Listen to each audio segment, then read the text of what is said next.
Isang mapagpalang araw po sa ating lahat mga kapatid. Sa video ito ay ating pag-uusapan ay ang tungkol sa balat ng ahas, kung paano ito magagamit bilang pampaswerte. Yan ang ating aalamin sa video ito. Pero bago ang lahat ng yan, kung bago ka pa lang sa channel na ito at gusto nyo ang mga ganitong usapin, ay inaanyayahan ko kayong pindutin ang subscribe button at ang bell icon nang sa ganon ay lagi kayong ma-update sa tuwing may bago tayong upload.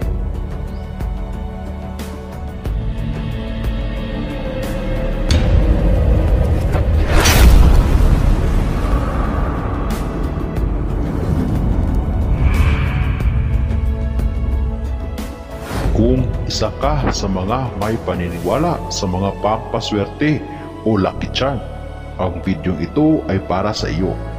Marahil ay nakakita ka na po ng balat ng ahas, o sa Bisaya ito ay tinatawag na hulos sa sawa, na ang ibig sabihin ay pagpapalit ng balat ng ahas.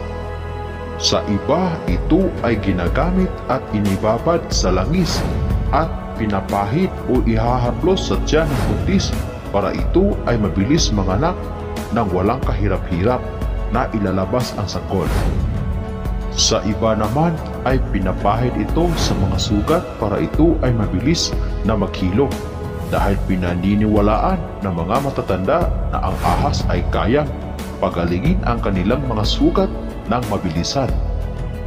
Pero sa ating video ngayon ay ating alamin kung paano magamit ang balat ng ahas bilang pampaswerte. Ayon sa aking kaunting kaalaman, ang balat ng ahas ay nagdadala ng kasaganahan at naghahatid ng swerte sa ating buhay. Pinaniniwalaan na ang balat ng ahas, pag inilagay ito sa iyong wallet o cash box, ito ay nagdadala ng good luck o lucky charm.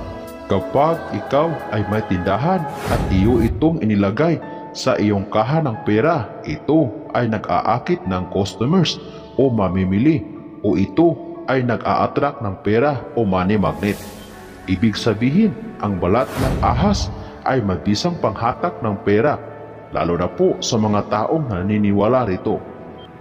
Paalala lang po, kung kayo ay nakakita o nakatagpo nito, huwag muna ilagay sa wallet o saan mo ilagay.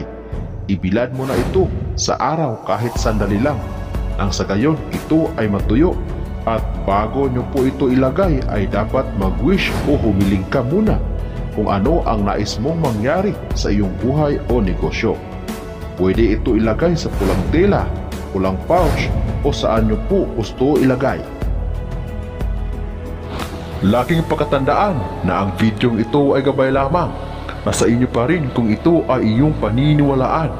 Nasa atin pa rin ang pasya, kaya kailangan pa rin nating magsikap at sabayan ng pagdarasal para tayo ay gabayan asertihin sa ating buhay. Hanggang dito na lamang ang ating kalaman para sa araw na ito. Muli, maraming salamat sa inyong walang sawang panonood. God bless us all.